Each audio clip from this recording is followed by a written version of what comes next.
આજે જે જેતપુરમાં જે ઉદ્યોગો દ્વારા જે પોલ્યુશન કરવામાં આવે છે 35-40 વર્ષથી તમારા બાળકોને પણ અસર કરે છે, અધિકારીઓના બાળકોને પણ અસર કરે છે, ખેડૂતોના બાળકો, સર્વ સમાજના બાળકોને અસર કરે છે.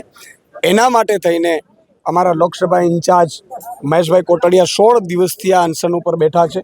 ત્યારે એના સમર્થનમાં ખેડૂત સભાનું આયોજન કરવામાં આવ્યું હતું. ખેડૂતો ગામે ગામથી એમના સમર્થનમાં આવ્યા હતા. સેંકડો હજારોની સંખ્યામાં લોકો આવ્યા હતા. અને અમારી એક જ માંગ છે કે ભાઈ જે રીતે ભાજપના નેતાઓ અને અધિકારીઓની મિલીભગતથી અને હપ્તાખોરીથી આ આખું ષડયંત્ર રચાય છે ને લાખો લોકોના જીવ સાથે ખિલવાડ થઈ રહ્યો છે. પાણીના તળ જ્યાં તમે ત્યાં પાણીના તળ છે એ ગંદા થઈ ગયા છે, કેમિકલવાળા પાણી થઈ ગયા. 1700 ઇન્ડસ્ટ્રીઝ છે, એમાં 47 ઇન્ડસ્ટ્રીઝ તો એવી છે જે ખરેખર ખૂબ જ ઝેરી કેમિકલ છોડે છે.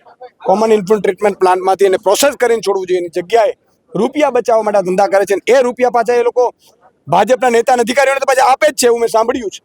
તો મારે ઉદ્યોગપતિઓને પણ વિનંતી કરી છે હાથ જોડીને, ભાજપના નેતાઓને પણ વિનંતી કરી છે અને અધિકારીઓને પણ વિનંતી કરવી છે હાથ જોડીને કે તમારા સંતાનો અહીંયા રહે છે.